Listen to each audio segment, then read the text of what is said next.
5:30 over at Everbank Field. The Murray trial moves into its final days this coming week. A defense expert challenged the prosecution's contention that an IV drip of the anesthetic drug Propofol killed pop star Michael Jackson. The expert says Jackson likely gave himself a fatal combination of pills and Propofol without Murray's knowledge. Dr. Paul White, debunked the prosecution's anesthesia expert's theory, saying it would be, quote, an incredible coincidence for the Propofol bottle investigators found empty to run dry exactly when Jackson died. Is this scenario that Dr. Schaefer came up with, would you just describe this as just plain ludicrous? Again, we've talked earlier about the difficulty in drawing up even 5 cc's. To have a patient who's somewhat sedated under the effects of drugs, drawing up at one time, it may be conceivable. Drawing it up 6 times over that period of time, 2 hours, is inconceivable, yes. He would be knocking himself out, waking up, figuring out how to draw it up again, and then whacking in another 10 cc dose, and he'd probably be asleep before he got all 10 cc's in. So in my world, this is not a very realistic possibility. Dr. Murray is charged with involuntary manslaughter in connection with Jackson's death. Closing arguments in the case could come as soon as Tuesday in the month-long trial, but much more could be uncovered in the next few days.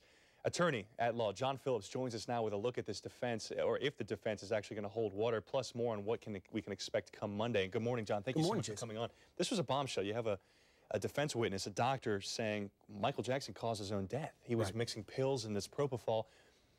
Was this a defense strategy all along to try and say, you know, it wasn't as much Dr. Murray as it was Michael Jackson actually dabbling himself? In every case, doesn't matter whether it's civil or criminal, you're going to see a battle of experts. One expert's going to say one thing, one expert's going to say the other.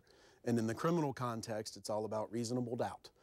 In the civil, it's kind of the greater weight of the evidence. But in this one, you're going to have 2 people saying the same thing, and the jury has to look at credentials and all of that. So it wasn't so much of a bombshell. You knew their expert was going to come with some theory that Michael Jackson caused his own death. Yeah, well, I mean, it's shocking for people to still hear, because everybody has really, I think in the public, in the media, everybody's been looking at this doctor saying, what did this guy do to Michael Jackson?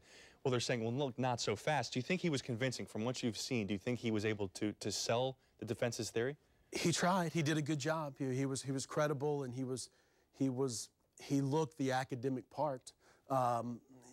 It's just, the problem is the bigger picture with the case, with Conrad Murray being paid $150,000 a month to oversee Michael Jackson, and yet, you know, he turns his head and Michael Jackson all of a sudden puts a little more Propofol so he can get to sleep, despite the fact he did CPR wrong, despite the fact he didn't call 911, despite the fact all of the other suspicions behind his malpractice, essentially.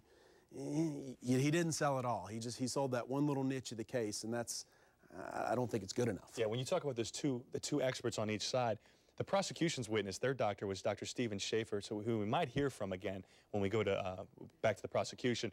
He said Jackson would have been just too groggy from all the medications that were already in his system to go back there and get more Propofol. He called the theory of self-administration crazy. So the question again is, now that it's going to go to the jury in a few days, you know, does the jury get bogged down with, you know, one expert having all this opinion and then this another expert having all these graphs and charts and terms? I mean, is it hard for witnesses to grasp this? When you've got 2 experts that are very close with conflicting opinions, oftentimes it's who's credible, who was more polished, who made the better presentation. And I think the state's expert did a little bit better job with explaining Propofol and the ways and means that it gets into the system. By now, this jury already is leaning, and it's whether there was a knockout punch by the defense expert or something they can grasp hold to as a reasonable doubt. I don't know that they did it. What do you expect to see Monday?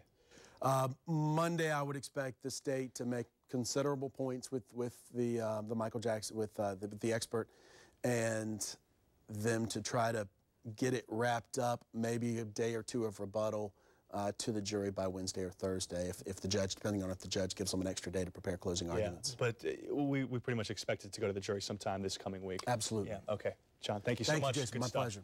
Well, still to come on the morning show this morning, 12 months of waiting and a week of partying, the Florida-Georgia Showdown is finally here. It's been a year. We've got a live report on what police are doing to keep you safe out there all day today and tomorrow, plus more on your wet game day forecast.